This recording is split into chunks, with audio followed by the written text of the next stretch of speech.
بہت آرام سے، بہت آرام۔ پانی کا بندوبست ہونے لگا۔ ادھر شمر نے اپنے فوجیوں کو حکم دیا کہ دوپہر کا وقت ہے، کڑی دھوپ ہے، خیمے لگاؤ، ان میں آرام کرو۔ سارے فوجی خیموں میں گئے۔ شہر کے دروازے کے بالکل سامنے ایک درخت تھا۔ شمر نے حکم دیا کہ حسین کے سر کو درخت کی شاخ میں لٹکا دو۔ تو دیکھو صورتحال سمجھ میں آ جائے، میں اجازت لے لوں۔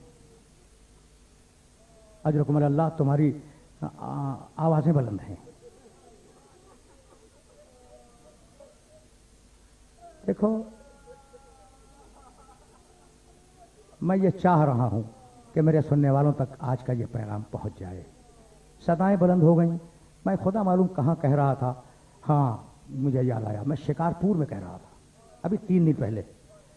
مجھ سے پہلے ایک ذاکر نے پڑھا، اور جب بہت گریا ہوا، بہت گریا، میں موجود تھا، تو اس ذاکر نے سامعین کا شکریہ ادا کیا کہ تم نے میرے مصائب پہ گریا کیا۔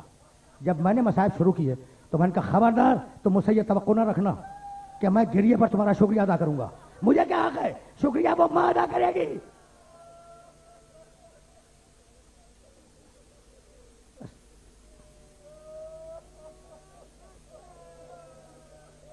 اجرکم اللہ، پہنچ گیا نا میسج؟ بس تم رو چکے، اور تم جانتے ہو کہ میں طویل مصائب نہیں پڑھتا، تو اب یہ جملے سنو اور مجھے اجازت دے دو۔ تو یزید کی فوج ہے خیموں میں، ٹھیک، حسین کا سر ہے درخت کی شاخ پر۔ بیویوں کو حکم دیا کہ اس درخت کی چھاؤں میں بیٹھ جاؤ۔ سکینہ شہزادی زینب کی گود میں۔ تو دیکھو یہ تفصیل اس لیے میں بتا رہا ہوں کہ تم سے ایک سوال کروں گا، بھائی سر کہاں ہے؟ درخت کی شاخ میں۔ بیویاں کہاں ہیں؟ درخت کی چھاؤں میں۔ سکینہ کہاں ہے؟ شہزادی زینب کی گود میں۔ یزید کی فوج کہاں ہے؟ اپنے خیموں کی چھاؤں میں۔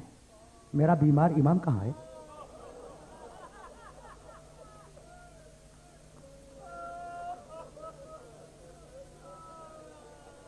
اسے حکم دیا گیا کہ وہ جلتی ہوئی دھوپ میں، جلتی ریت پہ بیٹھے۔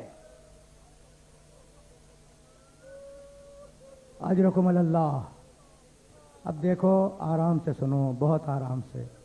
میں تم سے معذرت چاہتا ہوں کہ گفتگو 1 گھنٹے سے اوپر چلی گئی، لیکن اب تو میں آخری مرحلوں میں داخل ہو گیا ہوں۔ یہ واقعہ سن لو، مجھے اجازت دے دو، رو چکے۔ امام بیٹھا ہے دھوپ میں۔ اچھا بھائی دیکھو، گلے میں توقع خاردار ہے۔ یہ جملہ بار بار سنا ہوگا نا، خاردار۔ کبھی معنی سوچیں توقع خاردار کی۔ ادھر سے ایک کیل تھی، ادھر سے ایک کیل تھی۔ امام اگر دائنے دیکھے کیل چپ جائے، بائیں دیکھے کیل چپ جائے، یہ ہے توقع خاردار۔ ہاتھوں میں ہتھکڑیاں تھیں، پیروں میں بیڑیاں تھیں۔ عرب کی اس شدید گرمی کی دوپہر میں لوہے گرم ہوں گے یا نہیں؟ لوہے گرم ہوئے، اور اتنے گرم ہوئے کہ میرے بیمار امام کے جسم مطہر پر چھالے پڑنے لگے۔ امام زنجیروں کا لنگر تھام کے اٹھا اور فوج یزید کے ایک سردار کے خیمے کی چھاؤں میں جو باہر پڑ رہی تھی بیٹھ گیا۔ پہنچ رہی ہے نہیں بات؟ دیکھو تم بڑے آرام سے زندگی گزار رہے ہو، ذرا اس چوتھے امام کا تصور کرنا۔ خیمے کی چھاؤں میں بیٹھا ہے۔ اس خیمے میں یزید کی فوج کا ایک سردار تھا۔ اس کے کانوں میں زنجیروں کی جھنکار کی آواز گئی۔ اس نے غلام کو بلایا، کہا یہ باہر زنجیروں کی جھنکار کی آواز کیسی ہے؟ اس نے کہا امیر، وہ قیدی جو دھوپ میں بیٹھا تھا، اس کے لوہے اتنے گرم ہوئے کہ ہاتھوں پہ چھالے پڑ رہے ہیں، پیروں پہ چھالے پڑ رہے ہیں۔ کہا نہیں، وہ چھاؤں میں آگے بیٹھ گیا۔ کہا نہیں، اس نے کہا پھر دھوپ میں جا کے بیٹھے۔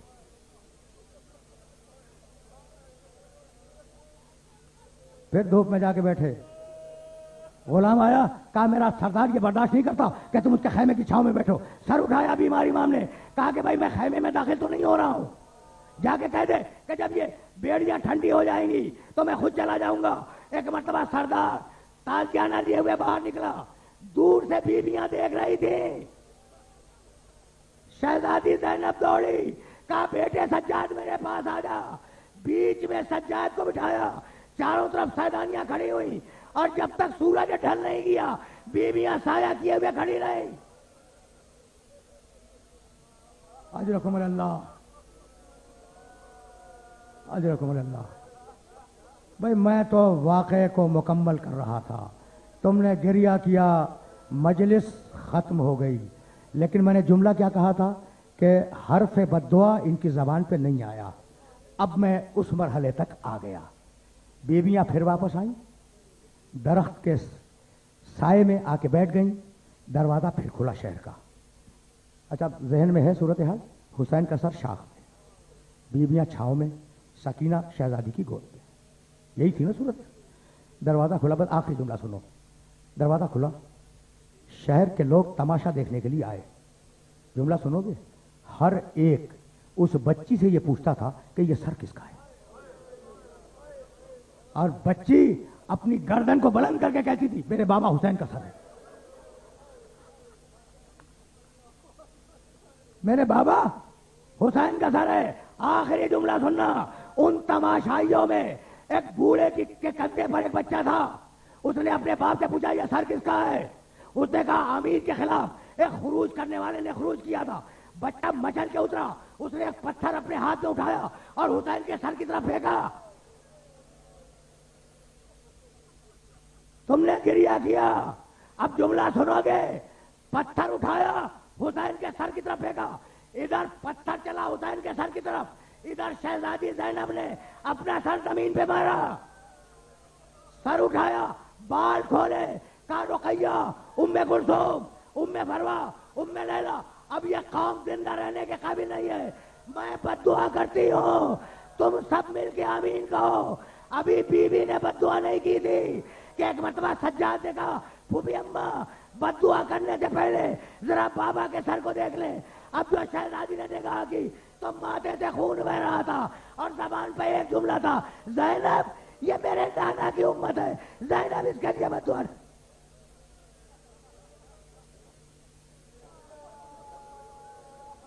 وَسَيَعْلَمُ الَّذِينَ ظَلَمُوا أَيَّ مُنقَلَبٍ يَنقَلِبُونَ رَبَّنَا تَقَبَّلْ مِنَّا إِنَّكَ أَنْتَ السَّمِيعُ الْعَلِيمُ.